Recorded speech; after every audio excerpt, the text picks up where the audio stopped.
BRICS meeting को ख़त्म हुए अभी तकरीबन 24 घंटे का ही वक्त गुजरा होगा कि हमें इंडिया और चाइना के बॉर्डर पर बड़ी डेवलपमेंट देखने को मिली है। इंडिया और चाइना ने LAC से अपनी सेना अपनी फ़ौज को पीछे हटा लिया है। चाइना ने तो अपने 5 फौजी कैंप्स वहां से रिमूव कर दिए हैं और मज़ीद फौजी कैंप्स को वहां से हटाया जा रहा है। जैसा कि आप सब जानते हैं कि रशिया में इंडिया और चाइना के दरमियान 5 साल के बाद एक 50 मिनट की फॉर्मल मीटिंग हुई थी, जिसमें दोनों मुल्कों के दरमियान ये बातचीत हुई थी कि अगर उन्हें ग्लोबल पीस चाहिए तो इंडिया और चाइना के दरमियान पीस कायम करना होगा, जिसके बाद से इंडिया और चाइना के बॉर्डर पर टेंशन ख़त्म होती हुई दिखाई दे रही है। इंडिया और चाइना दोनों की जो पॉलिसी है वो जियो इकोनॉमिक्स पे बुनियाद है।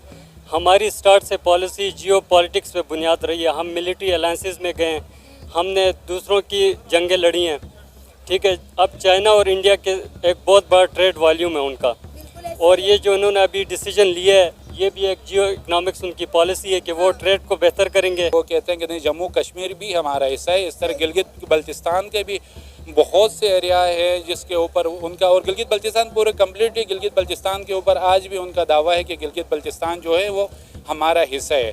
अब इसी चीज़ को लेकर कारगिल वार हुआ। कारगिल वार के अंदर हमारे जितने फ़ौजी शहीद हुए, जिसमें ललिक जान से लेकर शेर खान तक, मेजर शेर खान तक, ये सब की शहादतें हुई। जो बॉर्डर क्लैशेस हैं जितने भी हैं, इसको वो ख़त्म करना चाहते हैं, ताकि वो, आपको पता है कि इस वक्त इंडिया दुनिया की 5th लार्जेस्ट इकॉनमी है और चाइना 2nd लार्जेस्ट इकॉनमी है।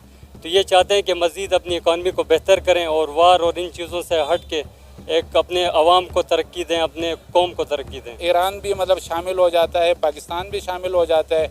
हमारे लिए सबसे बड़े जो इस टाइम पर जो मसाइल पैदा कर रहे हैं वो तेल के मसाइल है, पेट्रोल के मसाइल है। अगर हमारा ये एक एशिया, जितने भी एशियन ममालिक है, इनके बीच में अगर अमन कायम होता है, हमारा मतलब सिर्फ तेल की जो लाइन है या गैस की जो लाइनें हैं, ये इंडिया तक डायरेक्टली जो उसके इंडिया तक बगैर रुकावट के, अभी मतलब लाइन पाइप लाइन आई थी ईरान के उसके हदूद से निकल के पाकिस्तान के हदूद तक टच कर रही है, जहाँ पे चमन का बॉर्डर है।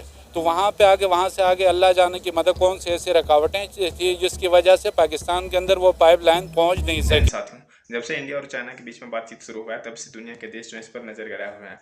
यूरोप के देशों को तो इस बात का भी बुरा लग रहा है कि इंडिया के प्रधानमंत्री और शी जिनपिंग ने हाथ मिला लिया, और सिर्फ हाथ ही नहीं मिलाया, और ना ही सिर्फ इन्होंने ब्रिक्स की मीटिंग में मिले, बल्कि इन्होंने बायलैटरल मीटिंग भी की। और बायलैटरल मीटिंग की इसके बाद सिर्फ ना कि नरेंद्र मोदी मिले और ना शी जिनपिंग मिले, इंडिया के भी बहुत सारे नेता वहाँ गए थे और चाइना के भी बहुत बड़े बड़े नेता जो वहाँ पर गए हुए थे, जो कि द्विस्तरीय स्तर पर इन्होंने मीटिंग की, जिसके कारण दुनिया के देश के जितने भी अखबार थे, सबने इस बारे में कुछ ना कुछ अपने तरफ से लिखा। सबको पता चल गया कि अब जो है ये जिन 2 देशों को लड़वाना चाहते थे, इंडिया और चाइना, अब ये दोबारा से लगभग अब ये 10-15 साल तक शायद ये लड़े ना।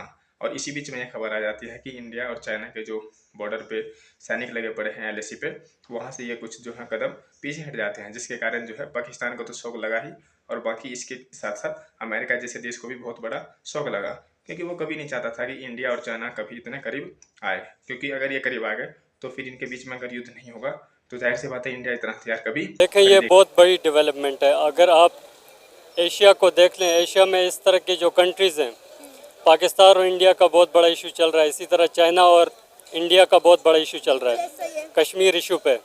तो अगर कश्मीर के जो एरियाज़ है जहाँ पे इंडिया और चाइना का जो क्लैश चल रहा है, अगर वो मसला हल हो रहा है तो पाकिस्तान को भी सोचना चाहिए कि वो कश्मीर के ऊपर जो 75 साल से जो हमारा इशू चल रहा है इंडिया के साथ, हम भी इसमें हल कर सकते हैं और हम भी आगे बढ़ सकते हैं। क्योंकि अगर आप देखें पाकिस्तान की जितनी भी अप्रोच रही है वो इंडिया सेंट्रिक रही है। हमने एटॉमिक बम बनाया इंडिया सेंट्रिक अप्रोच की वजह से, हम एक सिक्योरिटी स्टेट बने हुए आज इंडिया की वजह से, क्योंकि हम सोचते हैं कि हम जितनी भी हमारी इन्वेस्टमेंट है, हम बजाय एजुकेशन पे खर्च करें, डेवलपमेंट पे खर्च करें, ह्यूमन डेवलपमेंट पे हमारा खर्चा हो, हमारी सारी इन्वेस्टमेंट जाती है मिलिट्री डोमेन में।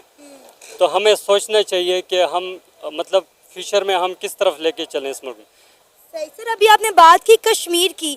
आपको पता है हम 78 ईयर से एक ही चूरन बेच रहे हैं, रोटी कपड़ा और मकान, कश्मीर बनेगा पाकिस्तान। आपको पता है कश्मीर की तरफ से फारूक अब्दुल्ला साहब ने एक बहुत बड़ा पैगाम दिया पाकिस्तान को।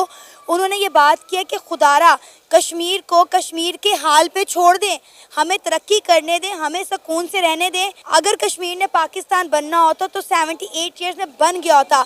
अगर 78 ईयर्स में कश्मीर पाकिस्तान नहीं बना तो अब भी नहीं बनेगा। हमें हमारे हाल पे छोड़ दें और पाकिस्तान के बारे में सोचें।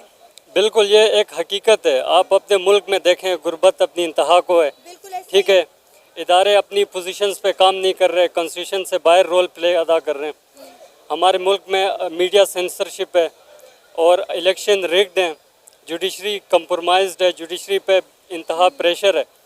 तो इस सिस्टम में, ऐसे सिस्टम में आप कश्मीर के लोगों को कह रहे हैं कि पाकिस्तान की तरफ आएँ, तो वो भी सोचते होंगे कि पता नहीं ये किस किस्म की ऑफ़र है। कश्मीर को बिल्कुल अपने हाल पे, जो लोगों का जो वो चाहते हैं, मतलब कश्मीर अगर इंडिया की तरफ जाना चाहता है तो वो लोगों का फैसला होगा।